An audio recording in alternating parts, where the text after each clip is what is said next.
Hürmetli kitap anlıqçılar, huzurunlarda Jallat Xenim namlıq tarihi roman. Avtori Yasincan Sadık Çoğlan. Avazda Bahar Gülzibibulla.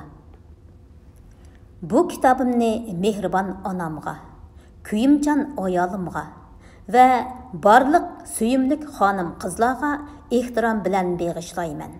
Yasincan Sadık Çoğlan. Muharrirdin.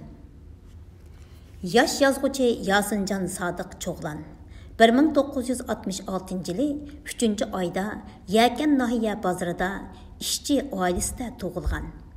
Başlangıç mektep ve toluksuz otur mekteplerini bitirgenden keyin 1983 yılı Şinjan Su Elektrik Texnik Mektebining su başquruş kasbiga qabul qilingan. 1986 yılı o'qish bitirib Yakan daryo boshqarmasiga o'rinlashgan. Hozirgacha mushu o'rinda xizmat qilyotidi. Yasincan Sadık Çoğlan 1988 yılı 4. ayda Yakan gazetida e'lon qilingan Oddiy sodda boshliq nomliq hikoyasi bilan adabiy ijodiyat sepiga kirib kelgandan buyon tirishchanlik bilan ijodiyat ilib berib Uyghur adabiyotining taraqqiyoti uchun belgilik tuhfa qo'shib keldi. Uning Sahra Ati yana pochtalyon keladi. Qog'a, Chilan tuproq, Beliqchi haqida hikoya, Kola, Choshqon opti, Qori qumchoq, Echil paxtam, Toz va chivin qatorliq hikoyalari, Qurib ketgan daryo, Qumluq, Kakkuk balasi, Söygü qiyirmaydi qatorliq povestlari o'qirmanlarning ve edebiyat tadqiqotchilarining yaxshi bahosiga sazovor bo'ldi. Uning Sahra nomli hikoyasi 1994 yılı Abdunum rayonluq 6. navbatlik Xon Tangri adabiyoti mukofotiga, Oy mökkan kecha nomli hikoyalar to'plami 1999 yılı mamlakatlik 6. navbatlik Tulpar adabiyoti mukofotiga, Qumluq nomli povesti Tarim mukofotiga, Qurib ketgan daryo nomli povesti 2001 yılı Oltin to'y mukofotiga erishdi. Uning hozirgacha Yurikim yig'laydi hikoya nasrlar to'plami, Oy mökkan kecha hikoyalar to'plami, Jononga yozilgan xat povestlar to'plami, Kakkuk balasi povestlar to'plami, Sukutdagi zimin povest hikoyalar to'plami, Davan roman, Kuylar xonishi Aman-Niso xon ballar povesti, Adolat homiysi Said xon ballar povesti, Otash qalb, Saxovatlik zimin, Makro adabiy axborot, Yo'llar esingda bo'lsin adabiy axborotlar to'plami qatorliq kitoblari har qaysi nashriyatlar tarafidan nashr qilindi. Shirin tushdagi qor ko'langa, Oq yo'gak, Yuraksiz söygü, Qashqarda to'y, Uyg'ur povestlaridan tanlanmalar, Uyg'ur hikoyalaridan tanlanmalar qatorliq kitoblarga bir qism asarlari tanlab kirgizildi. Yasincan Sadık Çoğlan hozir Şinjan Yazgıcılar Cemiyetining a'zosi, Qashqar viloyatlik Yazgıcılar Cemiyetining hay'at a'zosi. Qo'lingizdagi Jallat Xenim nomli bu 2 qismliq tarixiy roman yosh qalam sohibining 15 yillik adabiy ijodiyatidagi vakillik asar bo'lib qolmasdan, balki tarixiy romanchiligimizda maydonga kelgan yana bir munavvar asar bo'lib hisoblanadi. Biz bu romanning nashr qilinish munosabati bilan Uyg'ur adabiyotimizni taraqqiy qildirish yo'lida tinimsiz, minnatsiz, ta'massiz holda untinsiz ajr singdirayotgan bu to'hpakor yosh yozuvchining teniga salomatlik, baxt, ijodiyatiga muvaffaqiyat tilaymiz. 1. bob. Shoh qilichi qansirgan. 1. Miladiya 1666 yılı Tomuz ayları. Çınqı çüş. Quyosh ko'ydirgich nurlarini go'yo mushu ziming'ila chechiyotgandek yer jahon to'nirdek qizib ketgan edi. Suvsiz cho'lning ko'z yetim doirasida sarab ko'l suyidek zohir bo'lib, aynakdek junalanadi. Tosh dangalla go'sh qo'ysa kavob bo'g'idek qizib ketgan edi. Bahar yomg'irida ko'kargan qumush, yantoq, qomg'oq, ozg'an, chakandila tomuzning kuyuk optipida sarg'ayib qurishqa boshlagan edi. Qip-qizil yulg'un chechaklari xuddi kuyayotgandek qizg'ush yolqin chachatdi. Zimindan ko'tarilgan issiq shamol odamning nafsini bo'g'atdi. Bayni o'lim vahimasidek mudhish timtasliqqa cho'mgan bu soyning jimjitligini, yiroqdan anglangan tuch ko'ldirmaning yiqimliq jiringlashlari buzivatdi. Shu hamon yulg'un soyisida ziminning haroratiga bardoshlik berolmay, goh oldi o'ng puti bilan orqa so'l putini ko'tarib olib, oldi so'l puti bilan orqa o'ng putida yer dassab, goh oldi so'l puti bilan orqa o'ng putini ko'tarib olib, oldi o'ng puti bilan orqa so'l putida yer dassab turgan patmichoq. Kaslanchuklar cho'chishgunicha, bo'g'im qasraqliq quyruqlarini tik ko'tarishgunicha yer beg'irlab qechishga boshladi. Qo'mishlarning soyisida mökünüp yotgan to'rg'aylar purrida uchib, yana bir qo'mishliqdagi yulg'unlarning orasiga sho'ng'idi. Ikkidan xil ot qaytilgan 5 mapa oston tarafga qarab ketib-atadi. Bomdod vaqti bilan Yengsar qal'asidan yo'lga chiqqan bu otlar texi herib qolmagan bo'lsa-mu, soyning otashlik haroratiga bardoshlik berolmay, ezilib qushqun tortadi.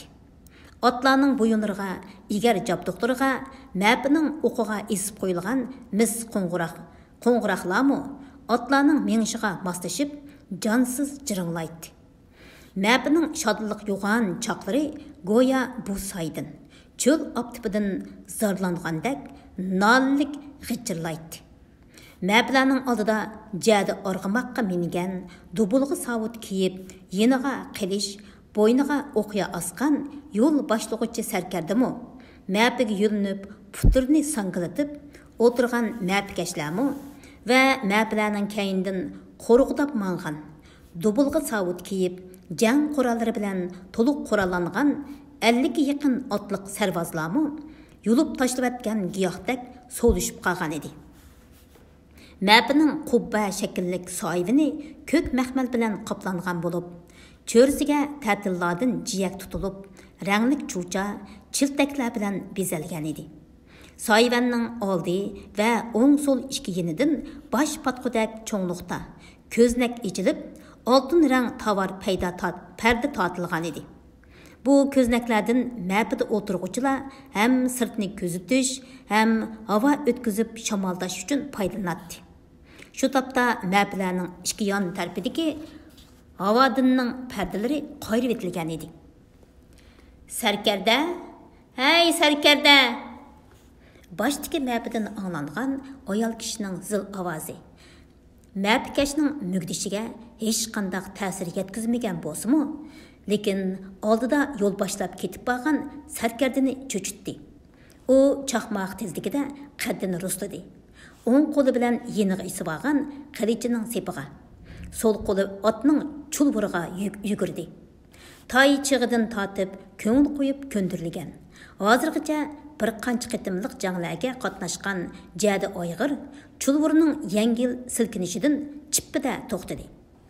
Sarkarda burkutnikidek o'tkir ko'zlari bilan atrofga chaqqanlik bilan takshi nazar tashlagandan keyin otning beshini map tarafga burdida, mapdan bir qadam nerda to'xtab, beshini to'ban silib turib so'radi.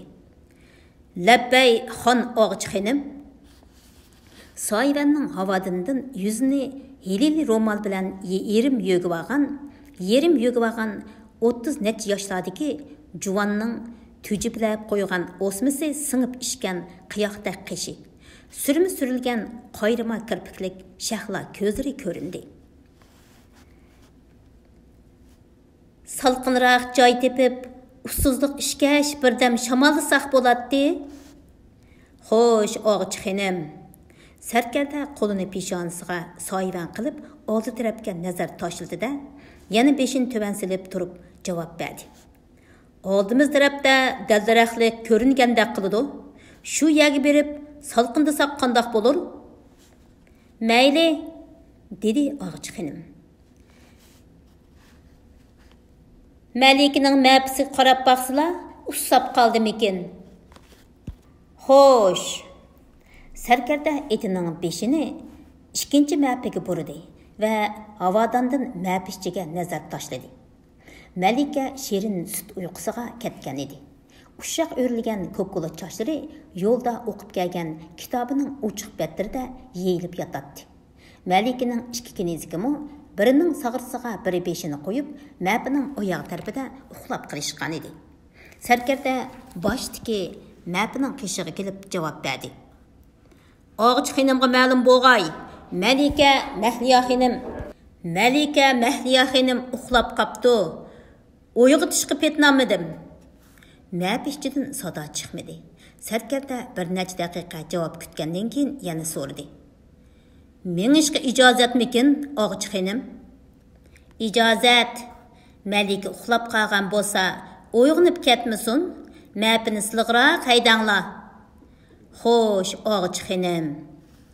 Bir cho'gin choy qaynimi yo'l mang'andan keyin Sərkərdining ko'z oldida yop yechil bir bo'stonliq namoyon bo'ldi.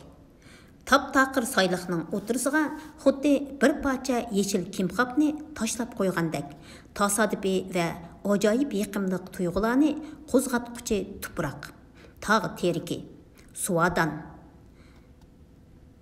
Yiqimliq tuyg'ularni qo'zg'atquchi to'g'roq, tog' teriki, suvadan, jigda va so'gatlar bilan bezalgan bo'stonliqning neriqi cheti ma'liga tutishadi. Yo'l mushu bo'stonliqning o'tirisidan o'tadi. Kun petish tarafdagi kuyuk tog'lardan eqib kelgan ikki tosh tugman cho'rgulatgudak bir eqin mushu bo'stonliqqa kelganda yeyilib, taramlarga bo'linib oqadi. Ot choptirib kelgan Sərkərdə eqin bo'yidagi quchoq yetkusiz ikki tub so'gatning soyisi tushgan 4 parcha kigiz o'rindak chimliqni mo'ljalladida keyindan dambas qadam ot choptirib kelgan sarvozga buyruq qildi. Zilcha ko'rpalarni ashu so'gatning soyisiga selinglar. Chaqqan bo'linglar. Ağıç xonim saqlab qolmasin. Sarvozlar qator kelib to'xtagan mablarning 4-chisidan 2 parcha gilamni elib soydagi chimliqqa soldi. Onungacha 3-chi mabidin 17-18 yoshlar chamisidagi 3 kenizak bilan 40 yoshlar chamisidagi qovul bir xizmatkor ayol tushib, 1-chi mabining qichiq keldida, mabining orqa tarafidagi eshikni ochdi.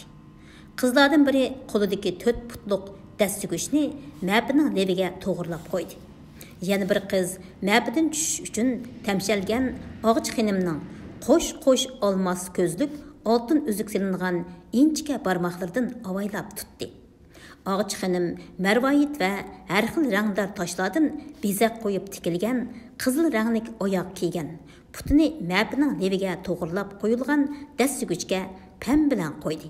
Hamda ikki kinizakning ikki qo'lidan tutib yordam berishi bilan avaylab yerga tushdi.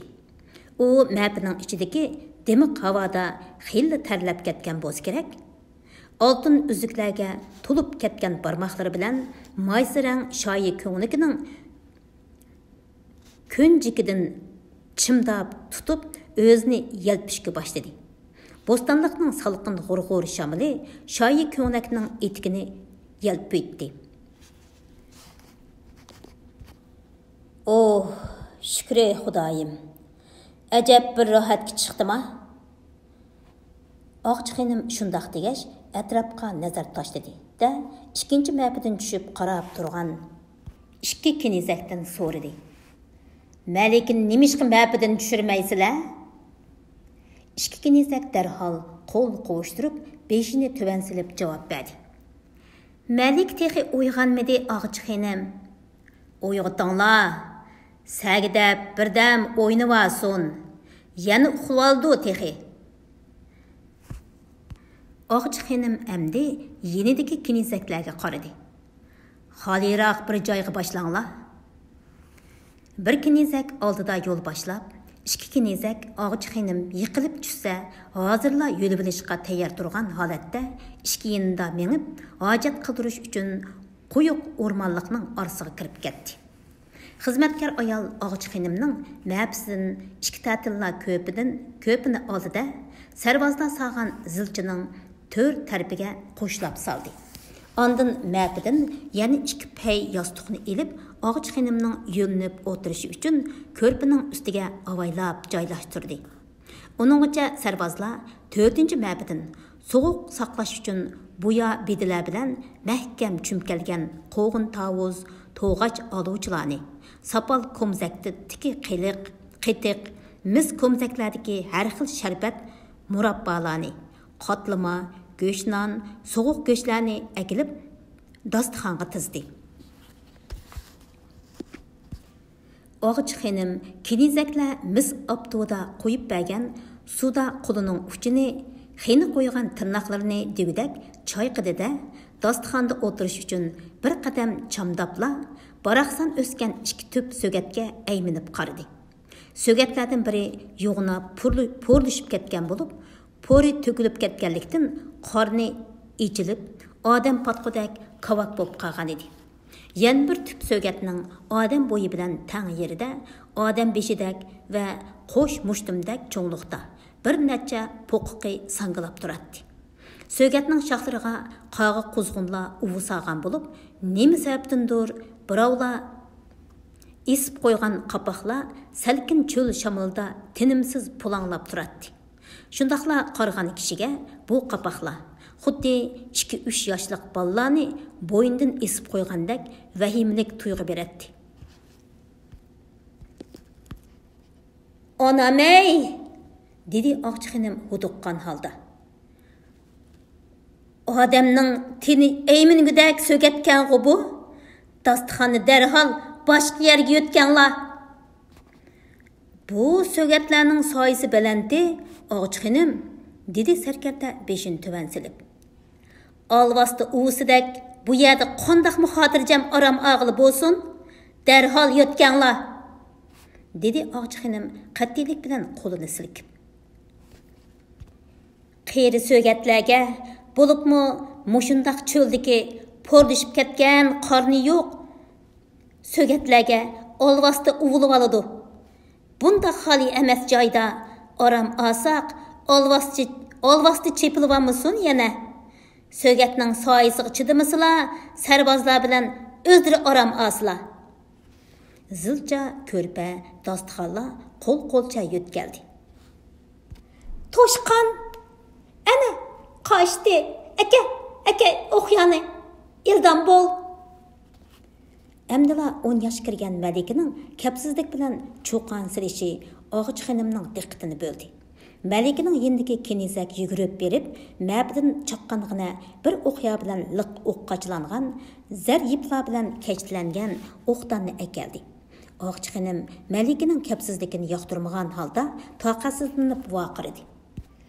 "Malikam, hoy muhtaram xinim, kasla! Sakrab yurmay, muzdek sharbatdan bir o'tlam ichib olslar, issiq o'tib qolmasin yana." "Usumudim, sal turib ichiman."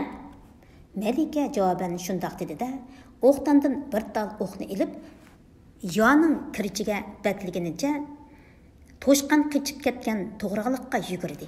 Uning belidagi oltin to'qliq kameriga isib olgan 2 g'irich uzunliqdagi xanjiri tinimsiz pulanglab turadi.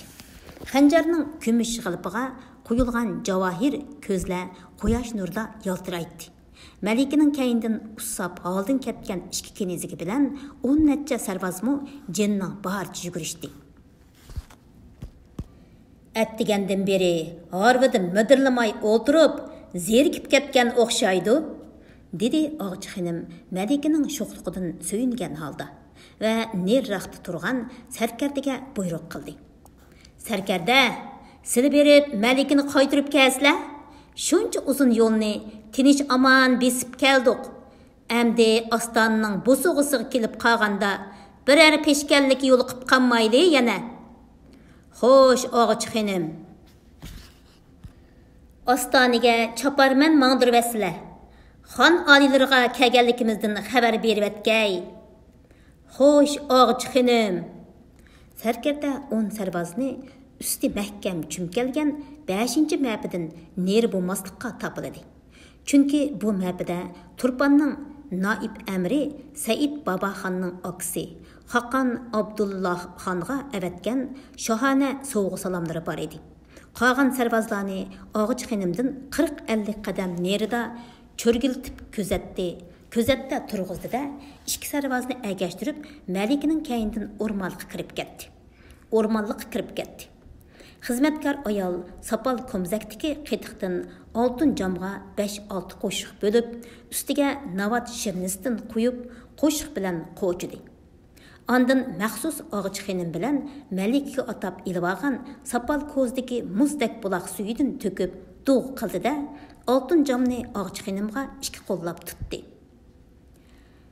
Ussuzluq ichivasla og'ich xenim.